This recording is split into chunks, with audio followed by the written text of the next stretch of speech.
Welcome po muli sa ating mga pagtuturo ng pagtatahi at pagtatabas at pagre-repair. Ito ngayon ang ating gagawin ay pagre-repair ng isang jacket na itong kanyang mahaba ito. Puputulan natin kung gaano kalapad ito. Siya yung ating putulin dito. So i-adjust natin itong kanyang biak. Abot na naman tayo dito banda. Kasi putulan natin ng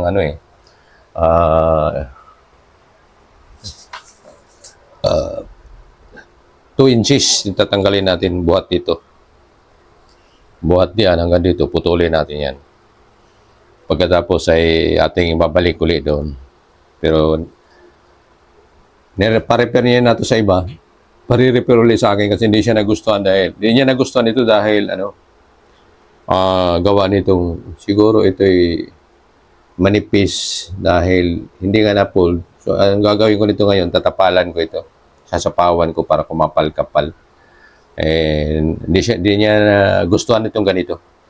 So, nagkulang siya. Hindi siya komportable. So, ating itong gawa ng paraan para kumapal ito. Bago natin gawin yung ganung paraan, ay atin ito munang kalasin. So, ang ipakikita ko sa inyo yung mga pinaka-highlight ng ating videos.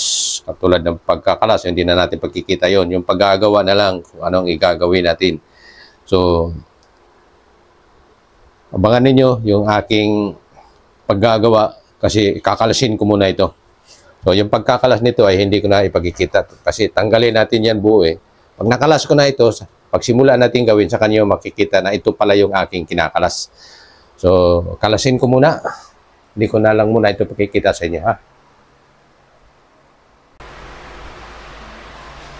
At ito na. Atin ang nakalas. At atin na itong putulan. 2 inches ang sinabi ko na puputulin natin. So, sukat tayo ng 2 inches. Yan.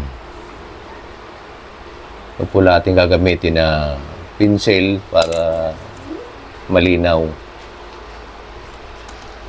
Sukatin muna natin itong dating bingal, dating biak.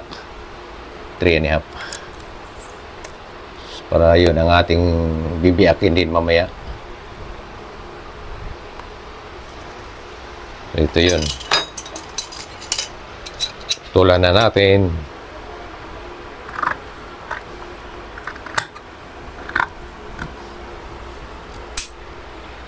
So, maglagay na tayo ng tanda na 3.5 para sa ating gagawing biak. So, ganun din dito sa kabila. Atin din itong puputulan.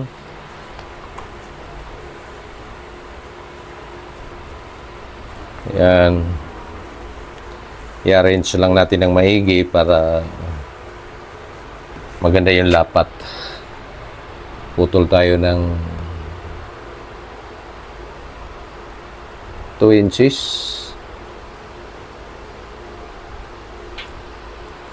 2 inches.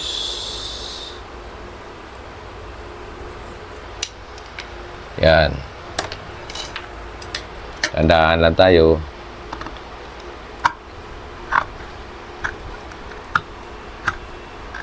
Yan. Tapos 3.5 yung ating biak.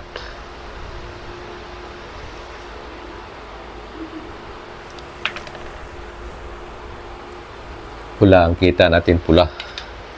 Yung isang kulay puti hindi makikita kasi parang puti na rin yung itong maong eh. Yan. So ngayon ang gagawin natin ay atin itong kakalasin uli dito. Dito kalasin natin ito. So hanggang dito tayo magkalas, lagpas tayo ng mga 2 inches. Dito sa may guhit natin, lagpas tayo yan. Para maaliwalas o maluwag ba, hindi siya masikip pag tinahin natin mamaya kasi lalagyan pa siya natin ng biak. Lagyan pa natin siya. So, yung pagkakalas natin dito, tulad ng sinasabi ko, hindi ko ipakikita yung pagkakalas. Pagkatapos na makalas, saka ko ipakikita. So, atin ang nakalas at ito yung itsura, oh. Yan, pinalagpas ko dito sa guhit ko ng mga 2 inches. Kasi atin itong lalagyan ng ganito para kumapal siya at para hindi mag-i-aging. So, igano natin ito. Diyan. Para ganyan natin, dugtong natin diyan para panglupin natin pa ilalim. So, ganoon din dito sa kabila. Maglalagay din tayo dito. So, yung ganito, para meron tayong ilulupi na pailalim. Yung nakaganyan, palupi pailalim. So, tingnan ninyo kung paano ko ginagawa. Ang lapad nitong ating ikakabit ay 3/4 lang ito. 3/4 inch. Wala pa siyang 1 inch. 3/4 lang siya, no? Para atin siyang ikakabit. So, mamaya hanapan natin siya kung anong pwesto ang maganda. Pero dahil ito ay naka ano lang ito, nakataob pa ito, hindi pa ito nakabaliktad. So, subukan natin gawin dito kung saan tayo medyo madaling madali. Hindi ba tayo mahirapan. So, itong gagawin natin una natin ito. Dinuplikitan ko na itong para meron tayong palatandaan na hanggang dito lang tayo. So, una natin gagawin ay papasada tayo ng ng bahagya. 1/4 lang. Kasi 3/4 ito. So, meron tayong ilulupi din na 1/4 para magiging may 1/4 din tayo natitira para sa pasadahan. So, ganito ang gagawin natin. Ngayon ko pa lang ito nasubukan gawin ganito. Kasi wala nga yung wala na nga yung mga allowances. So, subukan natin ganito ang ating gagawin. Experiment ko rin ito na hindi ko pa nasubukan itong ganito. Pero ipakikita ko sa inyo kung paano ko siya ginagawa. Para pag kami magpapagawa sa inyo ng ganito, magpapagawang ganito na putulan, tapos dagdagan yung biak, babaguhin. So, meron na tayong kumbaga, meron tayong mga paraan. Meron na tayong tutularan. Ito. Yan.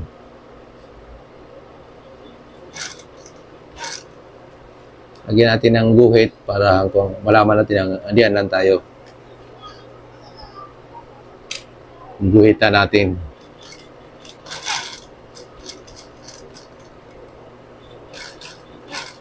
Yan.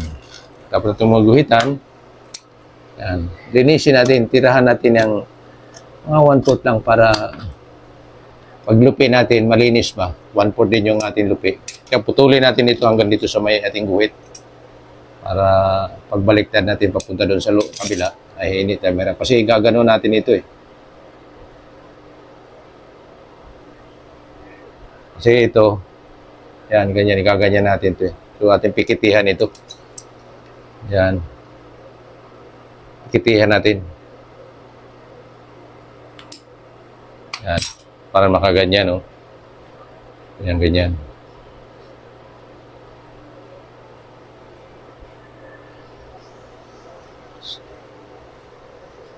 Kumunay siya sa kabila.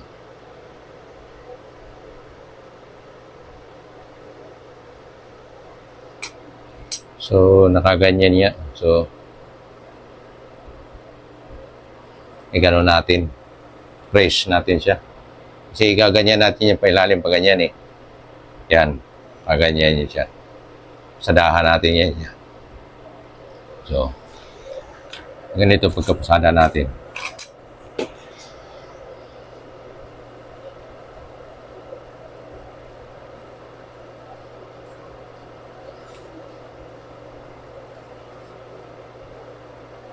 Medyo mahirap-hirap lang itong trabaho na to, pero experiment ito. Pinapakita ko sa inyo.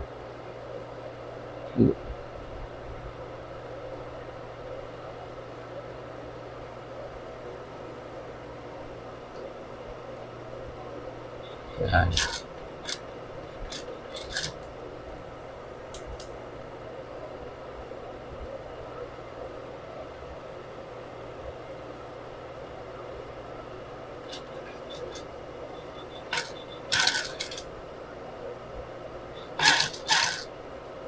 Yan. Makapal yung aking karayom. Masyadong malaki. Number ano to? Number 18. 18 to. Ang ginagamit ko kasi dito, 16 lang. Yan. Atin itong siyang ilulupi pa ilalim. Lupi natin ito pa ilalim para yan. 1/4 lang. Yan.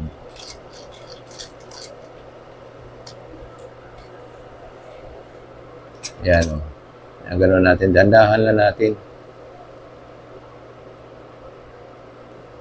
Para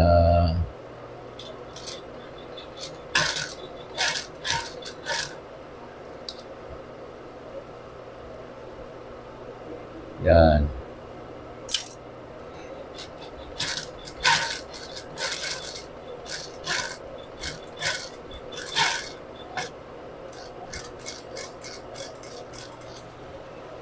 Yan.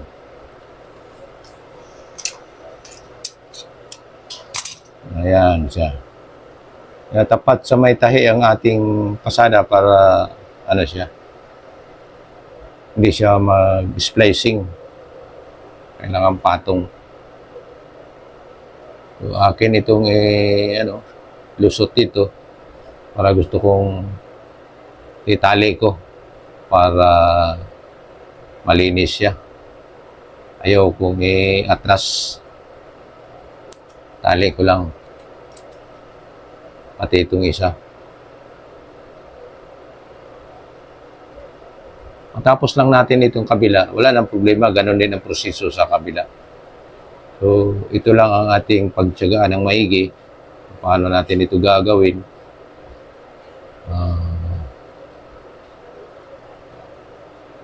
Para makuha lang natin ang magandang na ma-satisfy yung ating customer.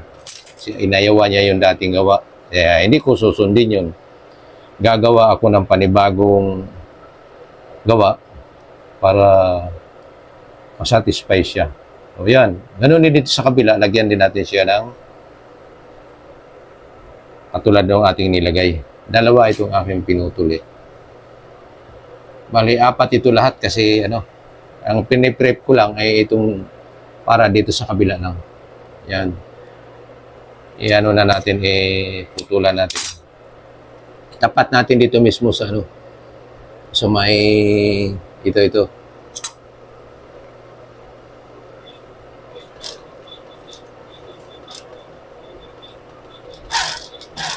Yan.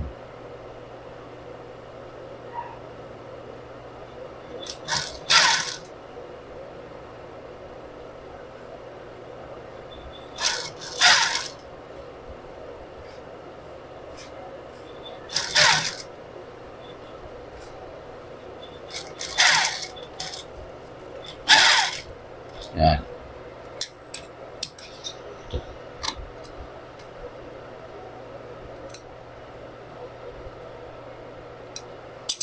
At akin itong bibiyakin para maganda yung paglapat.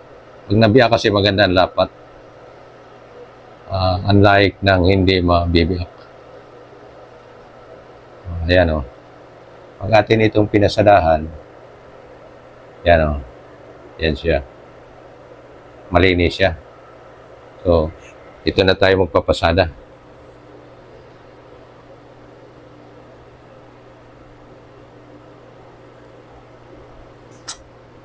Dandahan lang tayo para malinis yung ating gawa.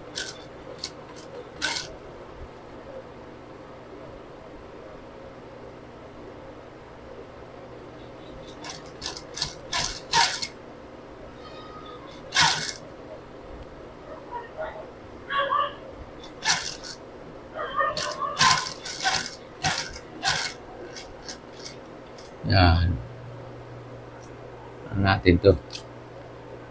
Pwede natin pailalim para ng 1/4 para magkasinlapad sa isa. Dito tayo sa kabila natin ihawi. Yan, pag ganyan tayo para hindi mahirap.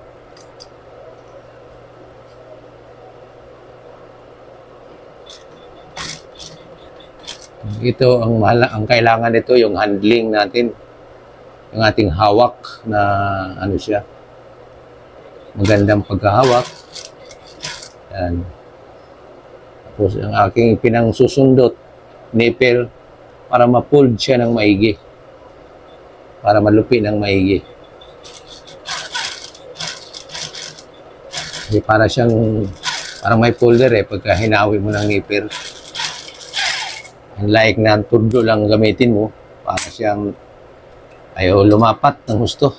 Pero pagka i-guide mo siya ng i-guide mo siya sa nipper, magandang pagkapasok sa loob. So, saka natin ito siya baliktarin para pasadahan natin. Itong alasin itong mga butunis.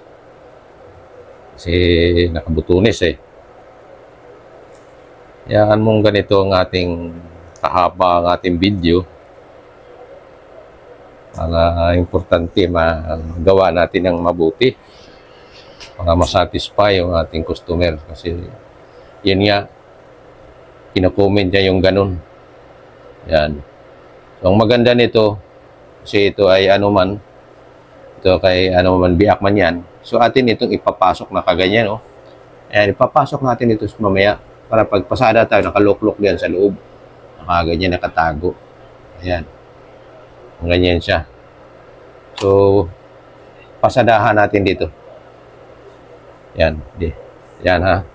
Dito tayo magsimula. Sa ilalim, dukutan tayo. Dukot tayo kasi talagang pahirapan ito. Dukot. Dukot tayo, dukot. Yan. Huwag lang natin atrasan to para malinis ang ating hugutin lang natin ito sa ilalim ang sinulid para atin lamang siyang itali. So, kailangan magkaganon ito yung dito yung niya. So, kailangan isuksok natin ito. Saka natin patakbo, pasadahan natin. Suksok natin ito dito pag ganyan. Andahan lang.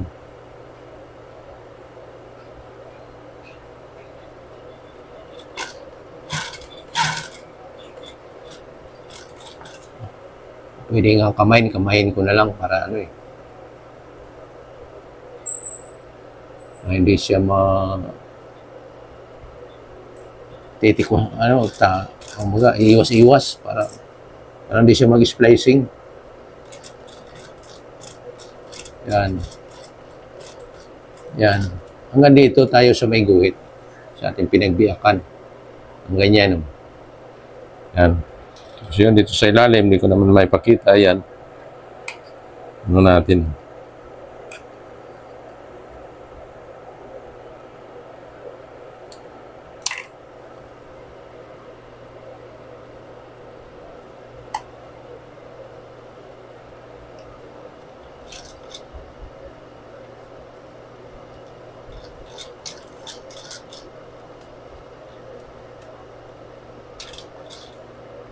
I-stitching natin ito para medyo siya.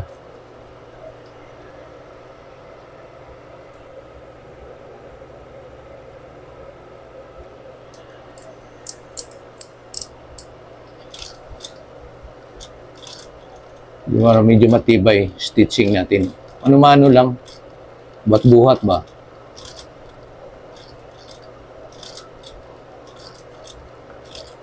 Kung natapos tayo dito, ganun din naman sa kabila. So, dito lang tayo mag-video. Importante matapos natin ito dito.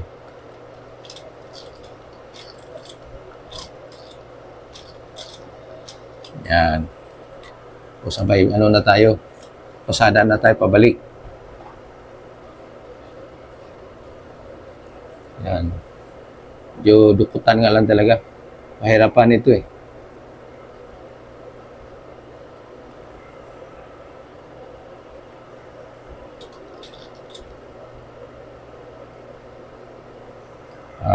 lagay natin sa normal ang dati. Yan.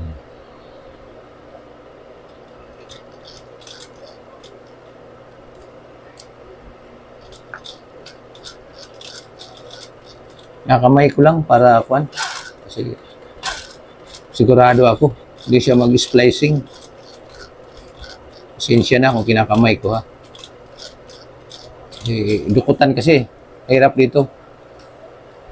Pero yan.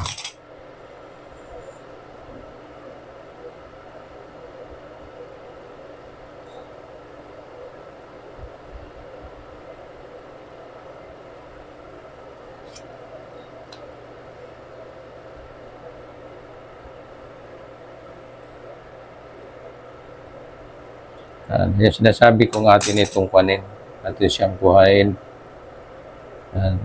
para itali natin dito sa likod. Yan.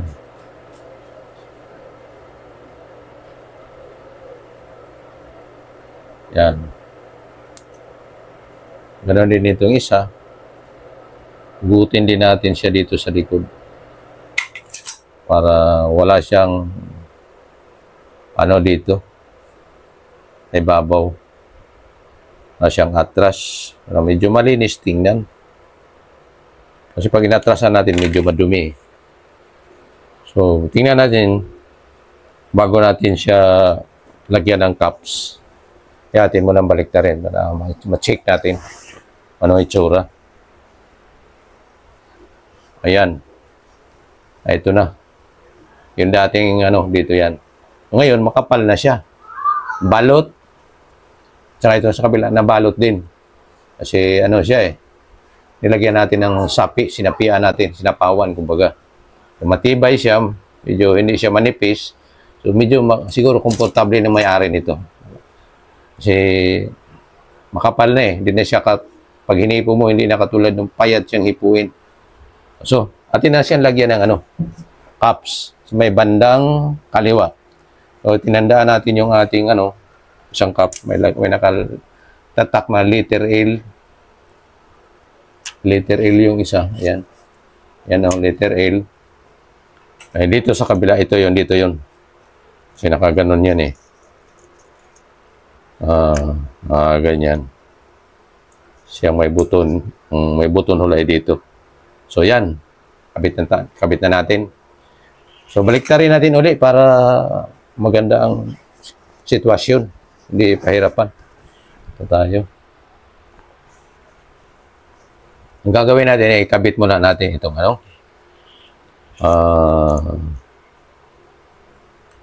Dito.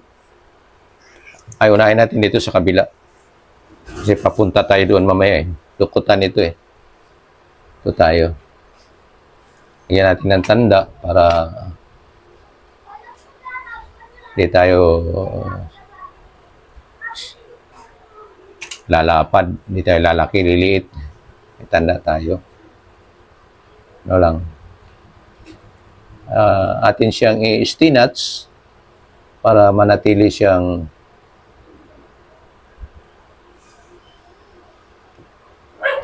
naka-forma. Stinats na natin. Kasi dito tayo sa kabilang side magsisimula. Dito tayo magsisimula sa kabilang side. So, pagsisimula natin ay ganito. Salang muna natin yung ating kuwan.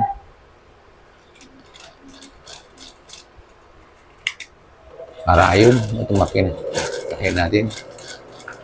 Suksok na lang natin. Suksok na lang natin siya. Para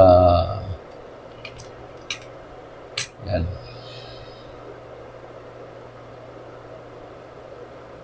Medyo mahirapan yung alang ito.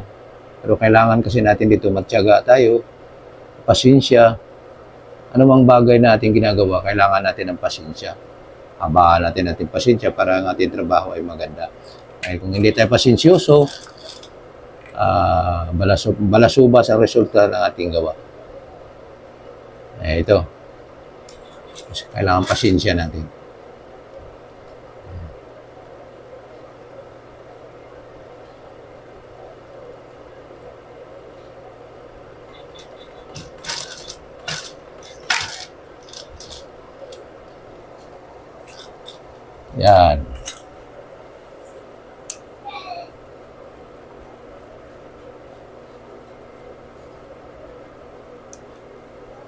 Dukot lang yan. Oh.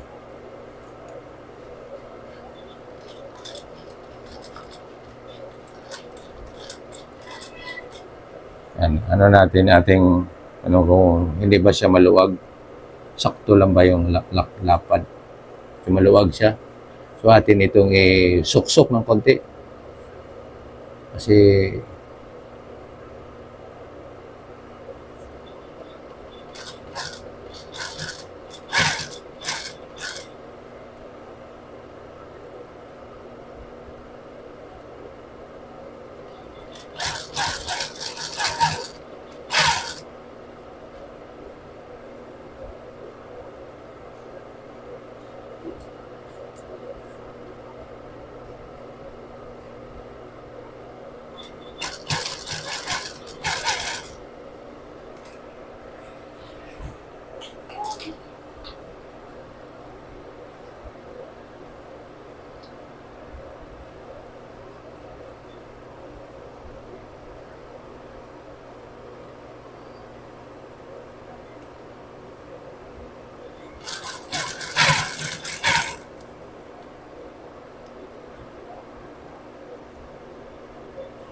yan. Ito medyo ano na. Medyo nakakahinga na tayo. Ano na. Maayos-ayos na. Medyo dapat soksok na. Para dapat yung linisin na. Yan. Yan.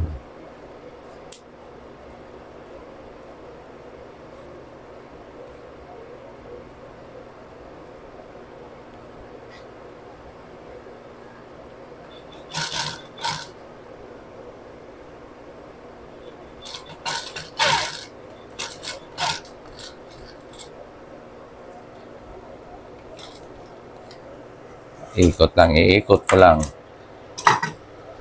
Tabi natin ang mga gunting. Yan. Yan.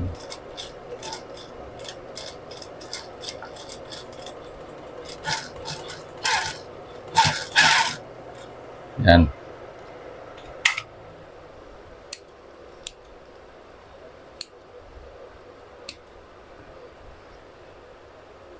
So, linisin ko para hindi maipit ito. Hindi siya matrap. So, ito na.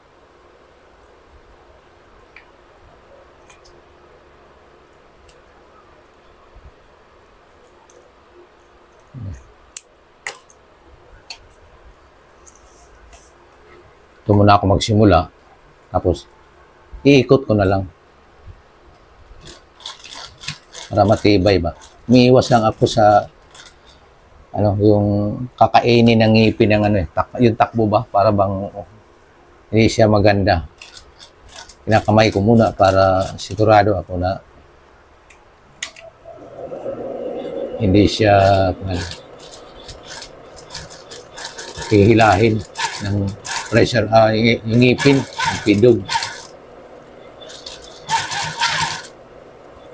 Nandahan lang, importante nito, ang ating trabaho ay kalugod-lugod sa mata ng ating customer. Trabahoin natin ng maayos din. Yan. Tingnan natin. Ito na.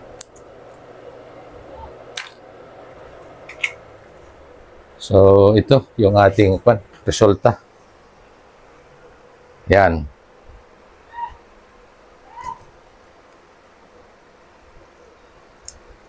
Lagyan natin ng butunis. Kabit natin yung butunis. Yan o. Yan yung ito yung ating ginawa. Tapos, baliktarin natin kung ano ang resulta.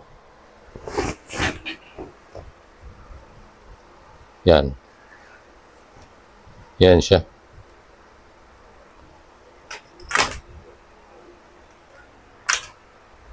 Yan o.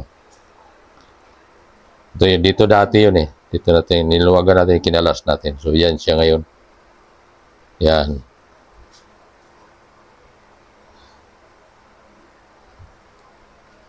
Yan na. Ito na yung resulta natin. So, makapal. Hindi siya ano. Yung manipis kasi parang pati nga ako, hindi ko masyadong magandang pagkayari kasi makapal ito. Ay manipis. Ito ngayon makapal na. So, maganda na siya nga hipuin. No? Hindi na siya malambot. Maganda ng hipo. Maganda na. So, nawa itong ating ginagawa ngayon, kapulutan ng mga maraming aral sa mga baguhang mga mananahi. Ito, experiment ko to pero na maganda naman resulta. Kasi simulat sa pool na ako'y nananahi, ngayon pa lang ako nakakagawa na ganito kasi nireklamo niyang customer talaga, pinagawa niya sa iba. Kasi wala nga ako, nagsarado ako ng medyo habang mga 4 na linggo gawa ng meron akong ginagawa sa bahay ng mga uniforme ng DepEd. So ngayon, nung pagbukas ko, dinala niya sa akin ito, pinagawa niya sa iba mula sa ibang tahian na hindi niya nagustuhan, pinagawa niya uli sa akin, babayad siya uli. At ito ngayon, makapal na. Siguro naninipisan siya nung una. Ngayon ito makapal na. At maayos naman sa tingin ko. Kayo na ang husga, hindi ako husga ng gusto kasi alam naman natin tayo ay may mga error. So magkanya-kanya pati ang paningin. So basta sa akin lang ginawa ko ng maayos para makomportable yung ating customer. So nawa kapulutan ng mga aral sa mga baguhan at para sa mga baguhan pa ng mga mananahi na sumusubaybay sa aking YouTube, aking mga pagtuturo, paki-subscribe lang po sa inyo dahil malaking tulong po ninyo. Malaking tulong po sa akin itong inyong ginagawang pag-subscribe. Share, comment, and like kung ano merong kayo may bahagi. So sa lahat ng mga tumatangkilik, baguhan mo datihan sa aking mga binabahaging mga pamamaraan sa pag-repair. Maraming salamat po sa inyong lahat.